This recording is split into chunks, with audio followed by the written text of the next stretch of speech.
ସକାଳୁ ବଗିଚାକୁ ଧରି ଚାଲି ଆସିଲି ଅଣ୍ଡା ଚୋପା। ଆଉ ଅଣ୍ଡା ଚୋପାରେ କଣ ଅଛି ଆପଣମାନଙ୍କୁ ଆଜି ଜଣାଇବି ଆଉ କୋଉ ଗଛରେ ଆମେ ଏଇଟାକୁ ଦବା ନିହାତି ଦରକାର ସେ ବିଷୟରେ ବି କହିବି। ତ ପ୍ରଥମେ ତ ମୁଁ ଯୋଉ ଅଣ୍ଡା ଖୋଳପାଟା ନେଇଛି ବା ଅଣ୍ଡା ଚୋପା ଯୋଉ ନେଇଛି ସେଇଟା କଞ୍ଚା ଅଣ୍ଡାର ଚୋପା ନେଇଛି।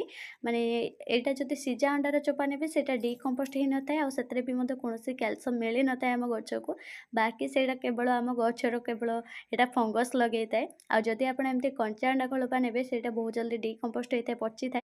ଆଉ ପଚିକି ଆମ ଗଛକୁ କ୍ୟାଲସିୟମ ଯେତିକି ପରିମାଣରେ ଆମକୁ ଗଛକୁ ଦରକାର ବା ମାନେ ଗଛକୁ ଯଦି ଅଭାବ ଥାଏ କ୍ୟାଲସିୟମ ସେଇଟା ପୁରା କରି ଗୋଟେ ଅଣ୍ଡା ଖୋଳପା ଆପଣ ଦିଟା ଗଛ ପାଇଁ ବହୁତ ହି ବଢ଼ିଆ କ୍ୟାଲସିୟମ ଯୋଗାଇବ।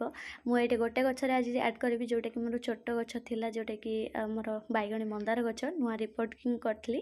ଆଉ ସେଇ ଗଛରେ ହିଁ ଦେବି। ଏବେ ଟିକେ ମାଟି ହାଲକା ଏମିତି ସାଇଡ୍ କରିଦେଲି। ସାଇଡ୍ କରିସାରିଲା ପରେ ସେଇଥିରେ ହିଁ ୟାକୁ ଗୁଣ୍ଡ କରିକି ଦେବି।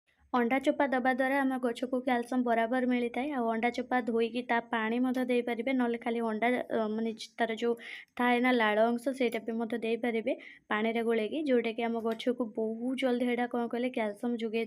ଅଣ୍ଡା ଚୋପାଟା ବା ଅଣ୍ଡା ଖୋଳପାଟା ସଙ୍ଗେ ସଙ୍ଗେ ବ୍ୟବହାର କରିବେ, ନହେଲେ ଶୁଖେଇକି କିଛି ଦିନ ପାଇଁ ରଖିପାରିବେ। ଆଉ ଶୁଖେଇକି ପୁରା ଖରାରେ ଗୁଣ୍ଡ କରି ବି ମଧ୍ୟ ରଖିପାରିବେ, ଯୋଉଟାକି ପରେ ବି ମଧ୍ୟ ଆଡ୍ କରିପାରିବେ। ବାକି ଯଦି କଞ୍ଚା ସେମିତି ରଖିଦେବେ ନା ତାହେଲେ ଗଛରେ ଯଦି 2 ଦିନ 3 ଦିନ ଛାଡ଼ିକି ଦେବେ ସେଇଟା ଗଛରେ ବ୍ୟାକ୍ଟେରିଆ ଲାଗିବାକୁ ଆରମ୍ଭ ହେଇଯିବ। ଅଣ୍ଡା ଚୋପା ତ ସବୁ ଗଛରେ ବ୍ୟବହାର କରିବା ଭଲ, କିନ୍ତୁ ପନିପରିବା ଗଛରେ ଭଲ କାମ କରେ ଯଦି ଗଛ ନୂଆ ଲଗାଉଛନ୍ତି। କାରଣ ପତ୍ର ମୋଡ଼ିବନି ଆଉ ପତ୍ର ମାନେ ଗୋଟଳା ହେବନି, ଏସବୁରୁ ବହୁତ ହି ବଢ଼ିଆ ହେଲ୍ଦି ରଖେ ଆମ ଗଛକୁ, ଆମ ଗଛର ପତ୍ରକୁ ଖାସ କରି। କାରଣ ବହୁତ ସମୟରେ ଦେଖିବେ ପନିପରିବା ଗଛର ପତ୍ର ଝଡ଼ିବା ବା ମୋଡ଼ିବା ବା ଗୋଟଳା ହେବା ଏସବୁ କ୍ୟାଲସିୟମ ଅଭାବରୁ ହେଇଥାଏ।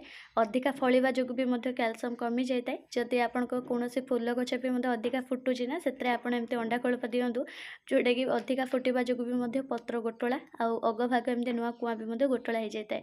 ତ ମୋର ଏଇଟା ନୂଆ ଯେହେତୁ ଲଗେଇଥିଲି ଭଲ କୁଆଁ ବାହାରୁଛି, ପତ୍ର ବି ଠିକ୍ ଠାକ୍ ରହିଛି, ତଥାପି ଏଥିରେ ଦେଇଦେଲି ଯେମିତି କ୍ୟାଲସିୟମ ସଫିସିଏଣ୍ଟ ଆକୁ ମିଳିବ। ଆଉ ପତ୍ର ଠିକ୍ ଠାକ୍ ରହିବ, ଗ୍ରୋଥ ପାର୍ଟ ବି ଭଲ ରହିବ।